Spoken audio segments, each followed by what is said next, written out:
Hello বন্ধুরা, কেমন আছো তোমরা? আশা করছি ভালো আছো। আমিও ভালো আছি। আজকে অনেক দিন পর একটা লং ভিডিও নিয়ে আসলাম, ব্লগ। তো অনেক দিন হলো ব্লগ ভিডিও শেয়ার করিনি তোমাদের সঙ্গে। আজকে একটা অনেক ভালো জায়গায় যাব ভাবছি, তার জন্য তোমাদের সঙ্গে শেয়ার করা ভিডিওটা।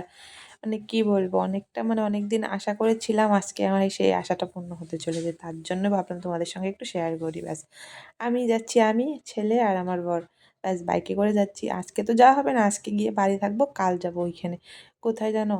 আমাদের জুবিনদা তো আজকে আমাদের মাঝে নেই। তো তাই ওখানে গুয়াহাটিতে যাওয়ার একটু ইচ্ছে ছিল। তো তাই ভাবছি আর যাব, টাইমটা অনেক কষ্ট করে ম্যানেজ করতে পেরেছি যাওয়ার জন্য। তো গুয়াহাটি সোনাপুরে যাব ভাবছিলাম, আর এদিকে আজকে গিয়ে সন্ধেবেলায় গিয়ে বাড়িতে থাকবো, কাল সকাল সকালে বেরোতে হবে। এখান থেকে সেরকম কোথাও যাওয়া হয় না, বা অনেকটা কষ্ট হয়। ওইখানে যাব, সবাই মিলে যাব, ভাই, আমার বাবা, মা, আমি, আমরা 5 জন মিলে যাব আর কি। হ্যাঁ, আরও বৌদিও আসবে, আমাদের বৌদি আছে। তো এখান থেকে ভাবছি সবাই মিলে ঘুরতে যাব। ঘুরতে বলতে জুবিন ক্ষেত্র দেখতে যাব একটু। মানে অনেক দিনের ইচ্ছেটা পূরণ হতে চলেছে। যাই হোক, আগে তো যাব, তারপরে কি বলবো আর। আর তোমরা আমাদের সঙ্গে থাকবে, দেখতে পাবে। এই তো সকাল সকালে চলে এসছে গাড়ি, একদম 6টা বাজে, 6টা রোদ্দুর উঠে গেছে। 6টার দিকে গাড়ি চলে এসছে, কারণ আমার দিন গিয়ে দিন ঘুরে আসবো, অনেকটা দূরের রাস্তা তো তাই। এই তো সারাটা রাস্তা 6 ঘন্টা মতো 5-6 ঘন্টা মতো লাগে যেতে আর কি। সেই গুয়াহাটিতেই অনেকটা দূর, সোনাপুর ওখানে তো যেতে হয় না। এই তো ধীরে ধীরে যাচ্ছিলাম আর কি। মানে মানে ভালোও লাগছিল, খারাপও লাগছিল, কি বলবো আর। ভালো লাগছিল যেতে পারবো বলে, খারাপ লাগছিল সেটা ভেবেই যে জুবিনদা আর আজ আমাদের মাঝে নেই সেটা ভেবে।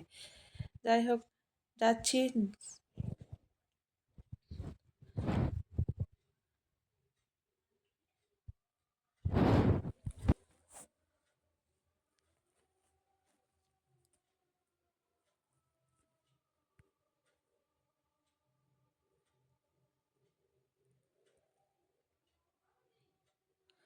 ফাইনালি চলে আসলাম এখানে, সোনাপুর, গুয়াহাটি সোনাপুর জুবিনদার এখানে।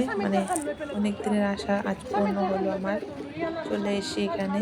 আর এখানে দেখতে পেয়েছো, এতদিন হয়ে গেল তবু অনেক লোকজন, অনেক মানুষ, কি বলবো আর। আর এখানে ওই তো বাচ্চা পাঠিয়ে এসেছিল, স্কুল থেকে হয়তো নিয়ে এসেছিল। এখানে জুবিনদার সেই মায়াবিনী গান, গান, কি বলবো, সবার মুখে তো একটাই গান, শুধু মায়াবিনী। আর গানটা আগে শুনেছি, সেরকম একটা ভালো লাগেনি হয়তো। আর এখন যে এত ভালো লাগে বলতে, অনেক ভালো লাগে গানটা শুনতে আমার। আমি মনে হচ্ছে যে সবসময় গানটা শুনি, অনেকটা ভালো লাগে আমার গান।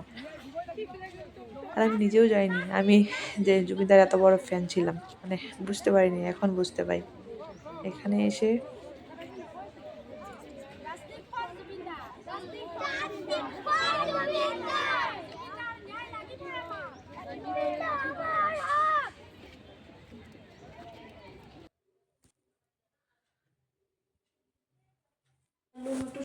দুটো ফটো ছিল, তোমাদের সঙ্গে একটু শেয়ার করলাম। যাই হোক, ভালো থাকো তোমরা সবাই, টাটা।